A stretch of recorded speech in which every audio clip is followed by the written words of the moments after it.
Hello, welcome to Andertons TV. My name is Jack Duxbury, he's the Maltese Falcon. And this video is about the best synths of 2022 that were under £500. Let's get into it. Number one, the PWM Malevolent. I'm gonna say it, and I'm gonna mean it, Falcon. Best synth I've played all year. Controversial, doesn't matter, any price point. I love this thing. I don't even know if it was this year, but I love this thing. Here's a clip of me shredding erroneously on it.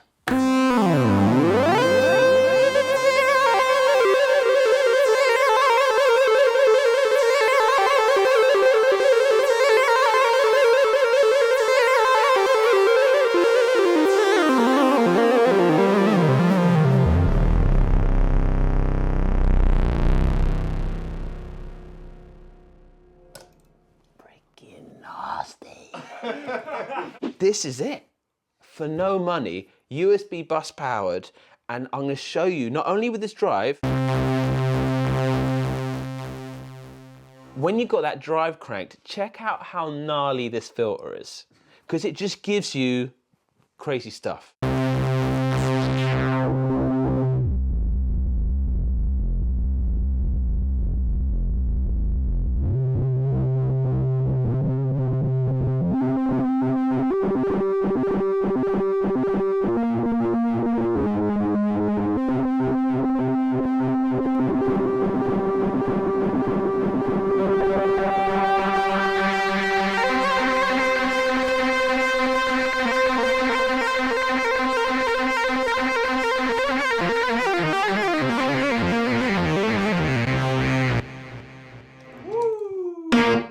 Insane.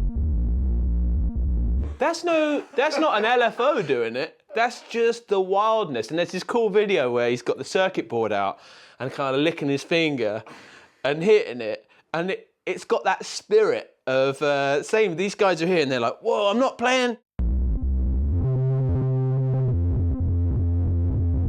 It's just gargling and it's malevolent in nature. The thing I loved about this keyboard is the Salon key filter. Whatever he's done, Paul Whittington Music, PWM, whatever Paul did in the team there to that filter, hopefully you heard in that clip, to just searing heat to it. And it gargles on its own. I love that it's USB-C bus powered. The keys, even though they're mini, were easy to shred on. I've been recommending this a lot to my friends as a controller keyboard to take on trips out and about, you know, to use as a mini controller keyboard because of that USB-C bus power and the size of it, but with genuine analog awesomeness. Oh, they freaking nailed it.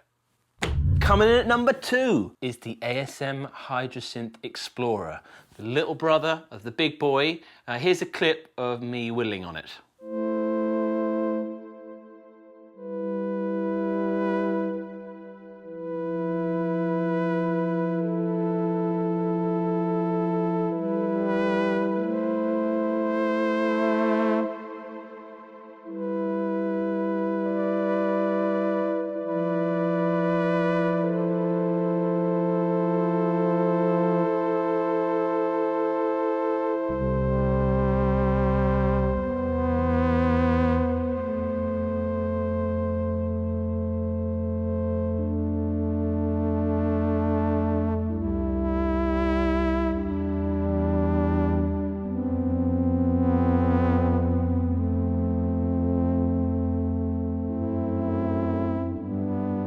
I remember this one vividly, Falcon, mainly because we were in a small room together. Oh yeah. And I always remember those moments. But also because of Poly Aftertouch. It's got those 37 kind of mid-sized keys. They're not full mini, but it is a real trip to play a Poly Aftertouch keyboard. I recommend trying it out. It's got 8 voices in there, and I like that you could power it off batteries. It had a bit like similar to the PWM in the fact just small, but giving you all the features of a bigger synth and not much of a trade-off. I love that one. Number three, the Roland J-6 AIRA chord generation magic little mini box. Here's a little clip from the video we did on it.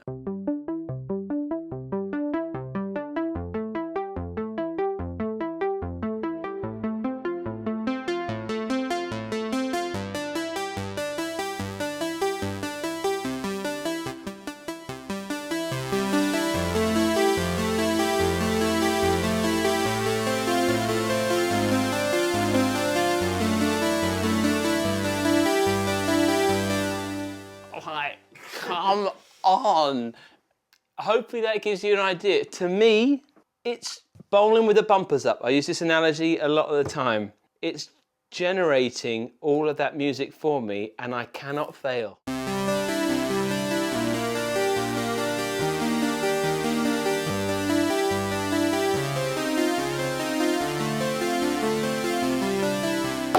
Right, so you've just got to make the decisions on what buttons you press, because it is holding us into a scale, it's locking us into a tempo, and it's generating all those notes. It's even generating the sound, which it's remarkable, really. Yeah. Very unique product, this. Got the juices flowing for me, and hopefully for a lot of people out there, because not only does it do great Juno 60 type sounds for almost no money at all, using their ACB technology in there. The thing that struck me was the fact it can generate all the chords for you and harmony in useful patterns and genres. So if it's a bit like those scalar plugins and stuff, if you look at on the internet, you'll be bombarded with adverts for these things like, never learn to play music, just buy this plugin. Also, I've got to implore my stepbrother Craig, you need to buy one of these immediately, okay? On to the next. Number 4, no lineup of budget synthesizers would be complete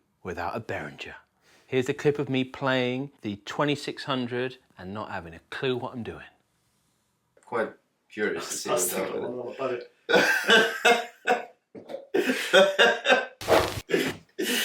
Okay, here we go. Brace yourself for this one, Jack.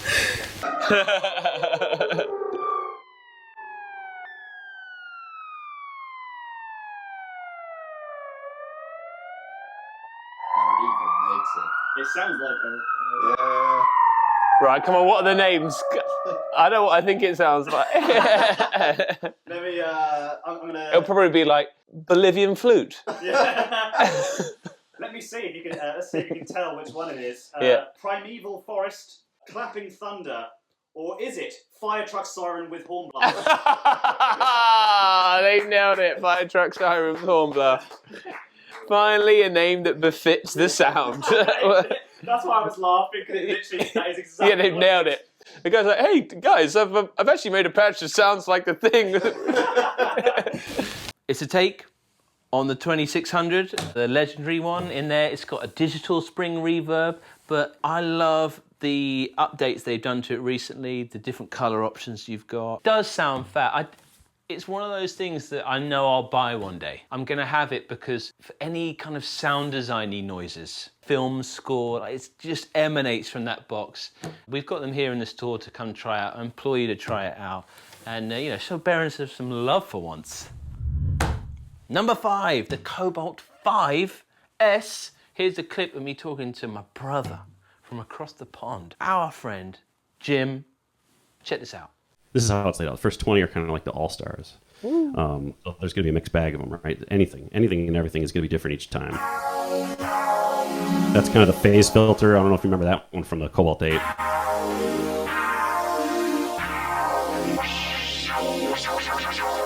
And then, you know, that one's using the, I think the standard balanced filter. Great little keyboard, isn't it? I really felt there was scalable aftertouch in it. There is, yeah. It's very easy to work with, very easy to program too.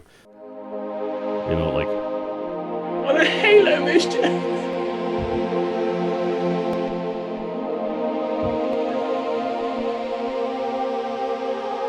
Yeah, that kind of thing. You know, the Gregorian choir, I think it's called. MPE compatible, 37 mini keys on there, unique XY's touchpad, incredible app. The app and integration with iPad and your software, doing really interesting things. And remember with Modal, it comes from this lineage of super high-end analog synthesizers, which they started with. And I think you can hear that in products like the 5S. Coming at number 6, last but by no means least, is the Arturia MiniFreak. I got to play this but a couple weeks ago, and here's a clip.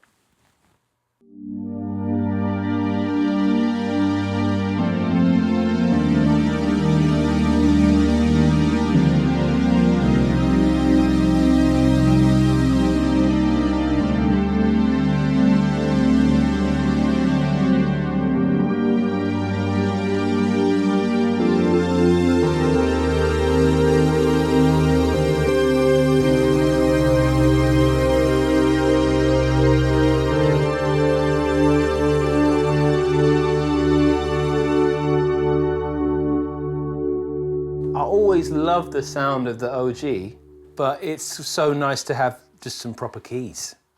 And they've got, you can feel the aftertouch in them. I suppose if you're familiar, they sell so many gazillions of their key step range. So if you're asking what it feels like, to me that feels like the key step keyboard. Are these mini keys? Yeah. Yeah. It's quite an interesting bit of kit because it's kind of retro futuristic. Yeah. And I loved it on the original because it was almost like poly aftertouch with the sensor capacitive. But there, you know, that's so cool to be able to play the sounds with a traditional keyboard. It does have a real crusty, atmospheric thing to all the patches, and I'm excited by that. Mr. Funky B. Oh, E flat? Thank you, mate.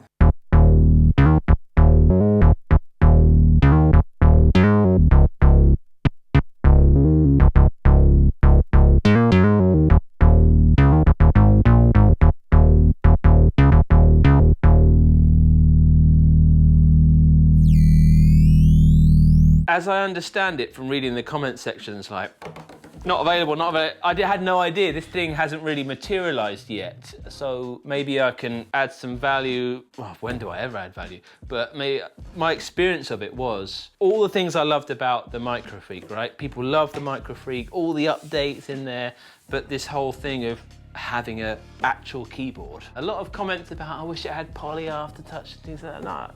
And I can see that now after doing that video. But I love the sound of it. It's just got a character to the sound. And if you like that, then you're gonna love it. And I really loved it. And I loved the special oscillators from Noise Engineering and such in there. Just really cool, but I don't think it's been tried and tested yet by you guys out there in the synth community. And if you're out there and you haven't subscribed, please consider it, because we're giving away stuff from our friends over at Novation. Giving that away. We also sell clothes. Ka-ching! Yeah, I just hope you had a really good year, and check out some of those keyboards. They're really good. Thanks, Falcon, for being here, and we'll see you again sometime soon.